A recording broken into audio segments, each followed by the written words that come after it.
എന്തൊരു വരണ്ട കാലാവസ്ഥയാണല്ലേ. നമുക്ക് തന്നെ ഈ ചൂടും വെയിലും ഒന്നും സഹിക്കാൻ പറ്റുന്നില്ല. അപ്പം ഈ പൊരി വെയിലത്ത് നിൽക്കുന്ന പ്ലാന്റ്സിന്റെ കാര്യമൊക്കെ ഒന്ന് ആലോചിച്ച് നോക്കിക്കേ.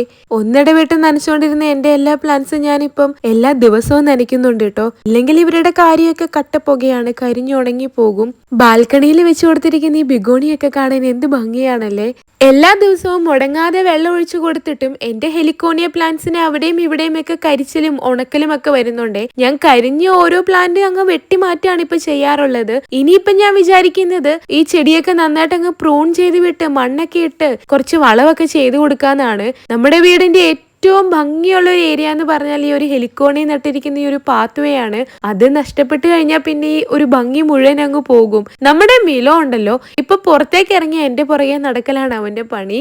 കുരുത്തക്കേട് ലേശം കൂടുതലാണെങ്കിലും ഇവനിങ്ങനെ ഒപ്പം നടക്കുമ്പോൾ ഒരു സന്തോഷം. നിറയെ കാന്താരി മുളക് തന്നോണ്ടിരുന്ന എന്റെ കാന്താരിയിൽ ഇപ്പൊ കമ്പ് മാത്രമായേ, എല്ലാം വാടിക്കൊണ്ടിരിക്കുകയാണ്. അപ്പൊ ഞാൻ ആ കമ്പുകളൊക്കെ അങ്ങ് വെട്ടിവിട്ടു. ഇനി പൊട്ടിക്കളത്താലോ. ഇവിടെ ചൂട് കൂടുന്നതിനനുസരിച്ച് നമ്മുടെ കിണറ്റിലെ വെള്ളം വറ്റിക്കൊണ്ടിരിക്കുകയാണ്. മോട്ടോർ ഇടുമ്പോഴേക്കും തന്നെ ഭയങ്കര സൗണ്ട് കേട്ട് ഞാൻ അങ്ങ് ഓഫ് ചെയ്യാണ്. ഇപ്പൊ കനാലിൽ വെള്ളം വന്നേക്കുന്നത് കൊണ്ട് രക്ഷപ്പെട്ടു. ഈ ഒരു ഏരിയയൊക്കെ വരണ്ടിരിക്കുകയാണ്. നല്ലപോലെ വെള്ളം ഒഴിച്ച് തണുപ്പിച്ച് കൊടുത്താലേ ഇവിടെയുള്ള ചെടികളൊക്കെ ഇനി സർവൈവ് ചെയ്യത്തുള്ളൂ.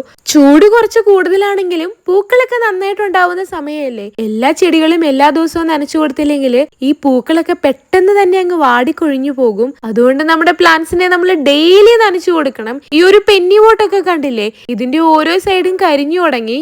നമ്മൾ പ്ലാന്റ്സ് ഒക്കെ നനയ്ക്കുന്ന സമയത്തെ ഒരു കുഞ്ഞു പ്ലേറ്റിൽ അവിടെയും ഇവിടെയുമായിട്ട് കുറച്ച് വെള്ളമൊക്കെ ഒഴിച്ചു വെക്കുകയാണെങ്കിൽ കിളികൾക്കും കുടിക്കാൻ പറ്റൂട്ടോ.